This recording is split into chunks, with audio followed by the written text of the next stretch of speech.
Knock, knock. Who's there? You're a nightmare.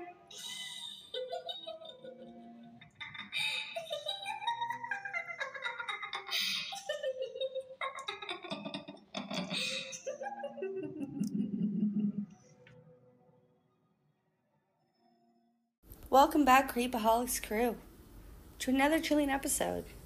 I'm your host, Chanice, and today we deep dive into the haunting story called The Vanishing Shadows, where we explore into the chilling mysteries that lurk in the shadows of our world today.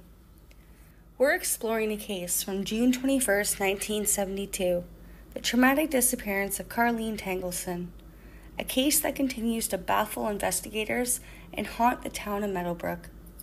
So grab your flashlights, lock those doors tight, and let's creep on down the dark and eerie trail together to uncover the mysteries that lie in the shadows. It's time to keep creeping it real with the Creepaholics crew. Get ready for a spine-tingling journey, folks. Carlene Tangleson's childhood was colored with memories of her father, who worked tirelessly on the road, often away from home for weeks at a time. Despite the distance, he made sure to stay connected with his family. He would record tapes for them to listen to when he got home, filled with stories, jokes, and words of encouragement. Carlene cherished these recordings. Each one was a tangible reminder of her father's love and presence in their lives. Her mother, Emily, was the anchor of the family, a steadfast presence of warmth and comfort. She worked as a teacher at the local elementary school, where her nurturing spirit touched the lives of countless children. Despite her own busy schedule, Emily always made time for her family, filling their home with love and laughter. From a young age, Carlene displayed a remarkable talent for creativity and expression.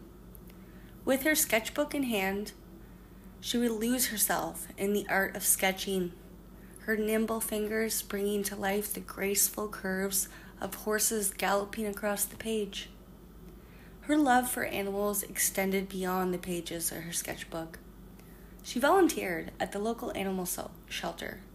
Her gentle touch and kind heart earned her and the trust of affection of even the most timid creatures. But Carlene's talents didn't end with her artistic pursuit. She was always a talented musician, her violin singing sweet melodies that echoed through the halls of her family's home. The strains of her violin were a source of comfort and joy to her family, as a reminder of the beauty and grace that Carlene brought into their lives. In her spare time, Carlene could often be lost in the pages of her favorite books, insatiable thirst for knowledge leading her on adventures through distant lands and fantasizable realms. She had a particular fondness of mysteries and thrillers, her keen mind relishing the challenge of unveiling tangible webs of deceit and intrigue. As the days grew shorter and the nights grew colder, Carlene's thoughts turned into the upcoming autumn seasons, a time of harvest, festivals, and crisp, cool evenings. She eagerly anticipated the changing of the leaves, the vibrant colors painting across the landscapes in the hues of red, orange, and gold. With her trusty camera in hand, Carlene would often go through and wander the woods, capturing the beauty of nature in all its glory. Now on June 21st, 1972, this would be the last sighting of Carlene in Macomb, Georgia. That afternoon, she departed from her residence on East Street. She was driving her family's white 1963 Pontiac station wagon to the new Function Westgate Shopping Center situated off P. Nono Avenue. She was excited because she had just gotten her driver's license. This would mark her first stepping stones into her solo journey behind the wheel. After leaving the shopping center, Carlene intended to collect her younger sister from the summer camp, the day camp that she attended. Although she invited her younger brother and her older sister to join her, they declined, leaving Carlene to embark on this trip alone. While at the shopping center, she encountered some acquaintances and then made a brief stop at her boyfriend's workplace, leaving a note on his card confirming their plans for the evening. Carlene had planned to meet her older sister Jenna for dinner at a restaurant downtown. Excited about finally getting her driver's license, she asked her mother if she could take the family's car out for the evening. Jenna, who had been eagerly awaiting their sisterly outing, grew increasingly concerned when Carlene failed to arrive. She called Carlene's cell phone repeatedly, but it went straight to voicemail. Worried, Jenna contacted their parents, Mark and Emily Tangleson, to see if they heard from Carlene. The waiting began at the school library, where Carlene was supposed to pick up her siblings from day camp in the station wagon. Despite the morning rain and the campus tour at Mercer University for unprivileged kids at camp, Joy Cliff, Carlene failed to show up. As the afternoon dragged on, her younger siblings waited anxiously, enduring the scorching 92-degree heat. Multiple calls home yielded no answer, and eventually Arlene, the oldest sister, canceled her date to search for Carlene. With their father away on business and their mother uncertain, the family grew increasingly worried. Riding with Arlene's boyfriend, Marvin, they combined the streets and combed everywhere of West Macomb in search of any sight of Carlene and her station wagon. The uncertainty and fear mounted as they contemplated the worst-case scenarios, realizing that Carlene, recently licensed and eager to drive everywhere, had never ventured out alone before. With Easy Street disappearing behind her, the mystery of Carlene's disappearance deepened. Mark and Emily, alarmed by their daughter's absence, immediately contacted the police, reporting her missing. Carlene's family reported her missing. They provided the authorities with detailed information about her plans for that evening. But this was the 70s, so they told them, and unfortunately, the parents were told they would have to wait 24 hours before reporting she was missing. Shortly after Carlene's father phoned in, he phoned home and found out his daughter was still nowhere to be found. He immediately drove back as fast as he could.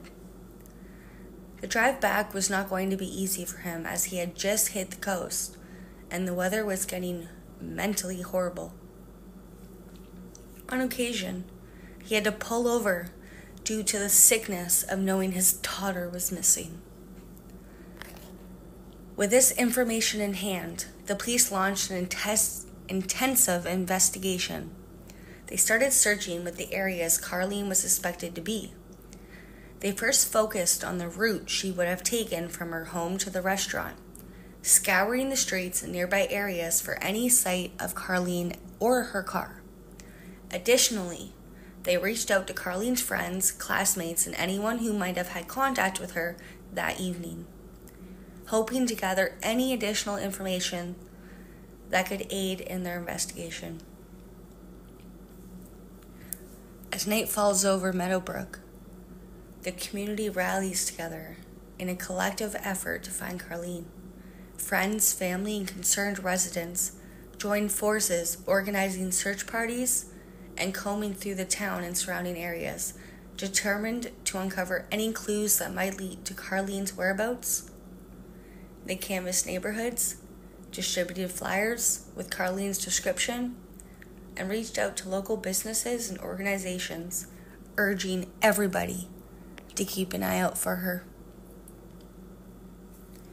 The local police coordinated the volunteers, deploying teams to search parks, wooded areas, and spots where Carlene might have ventured off to. As the hours passed and darkness descends, the search intensifies, with volunteers using flashlights and calling out Carlene's name. "Carlene! Carlene!" in hopes that she might hear them. Jonette and Marvin, who was Carlene's sister, and Marvin was her boyfriend. They were the ones who found out that the Pontiac was found at the shopping center. They found it at 1:45 a.m. the next day, June 22nd, parked in front of the Krispy Kreme donut shop. The windows were rolled down, the doors were locked, and there was no sign of Carlene at the scene. And Carlene's loved ones don't believe she would have left the vehicle in that condition. By this time, Carlene's father had made it back, and he had pleaded and begged to the police to take fingerprints. It's unsure if they ever found out if any foreign prints were on the car, but the prints they did find didn't provide any solid leads. There was no sign of her at the scene. Carlene's sister believes the car was parked at that location only a short time before it was found. Her family was adamant that Carlene would never leave the car in that condition, adding to the mystery surrounding her disappearance. After weeks of intense searching and efforts of investigation, Carlene's case remained unsolved. Despite collecting various pieces of evidence, including DNA samples and her belongings, and interviewing numerous individuals who might have had information about her disappearance, the authorities were unable to uncover any conclusive leads.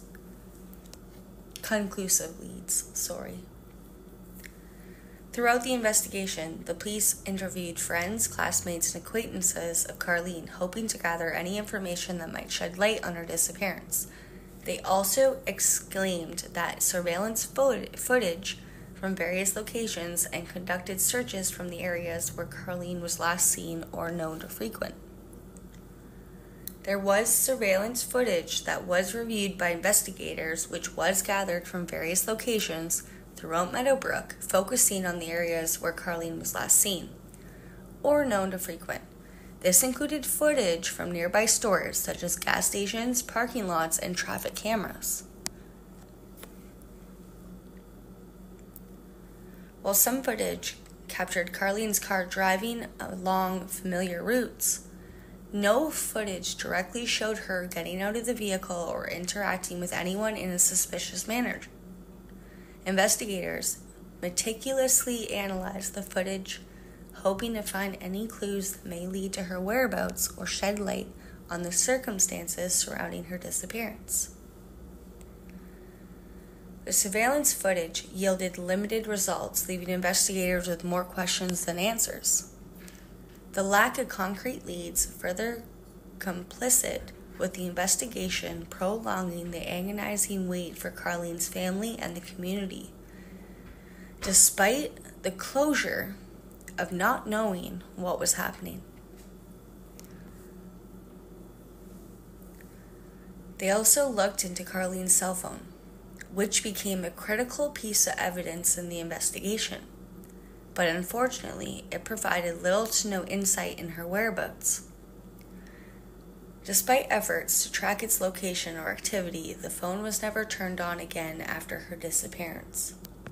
Investigators attempted to ping its last location, hoping for any signal that could lead them to Carlene, but their efforts were unsuccessful.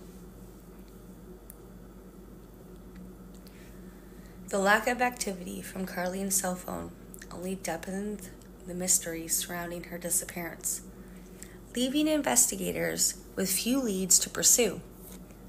Despite their best efforts, the phone remained silent, offering no clues to Carlene's fate or her whereabouts.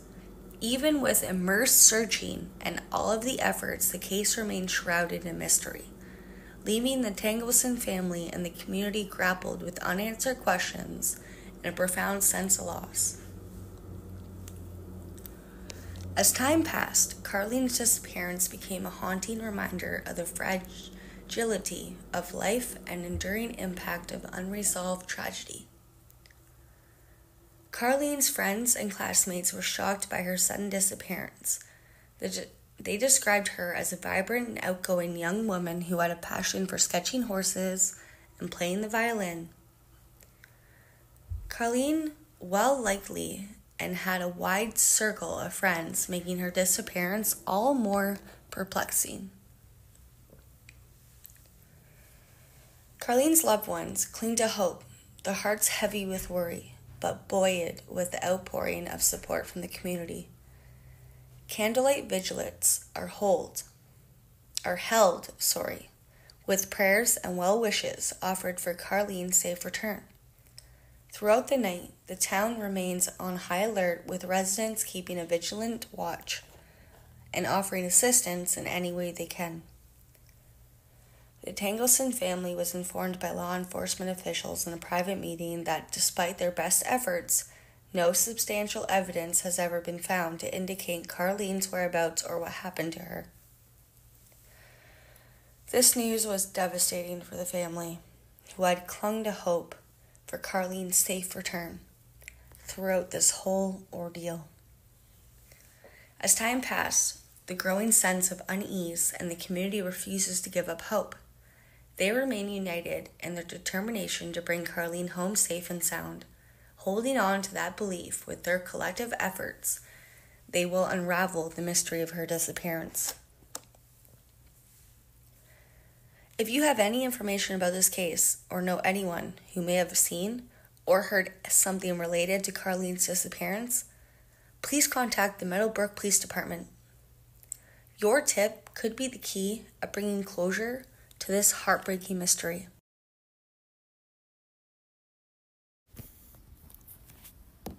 Carlene was last seen wearing a men's blue dress shirt and blue jeans. She had curly brown hair that was ironed straight and hazel eyes. Additionally, she had a brown freckle on her neck and a mole in her left cheek, and wore braces with a chipped front tooth. She had a Mickey Mouse watch on her right wrist and a silver bracelet with the POW's name engraved on her left wrist. Carlene also wore a white gold class ring, which belonged to her boyfriend, with his initials engraved on it. Join us next time as we explore deeper into the shadows of Meadowbrook and uncover the chilling secrets that lie within. Until then, keep those flashlights ready and keep a lookout for Carlene. Her and her family are both wanting to know what happened, whether Carlene is with us or whether she has passed away. If you know anything at all, please contact the Meadowbrook Police or her family, or even Crime Stoppers. If you know anything about this, please help bring some peace to this family. To Carlene's family, I wish you peace, and I wish you the answers you seek. Until next time, keep those flashlights ready, Creepaholics crew, and prepare for another journey into the unknown. And remember, whether you're exploring the darkest corners of a mystery or shedding light in the shadows of the past, always keep creeping it real with the Creepaholics crew. Knock, knock. Who's there? You're a nightmare.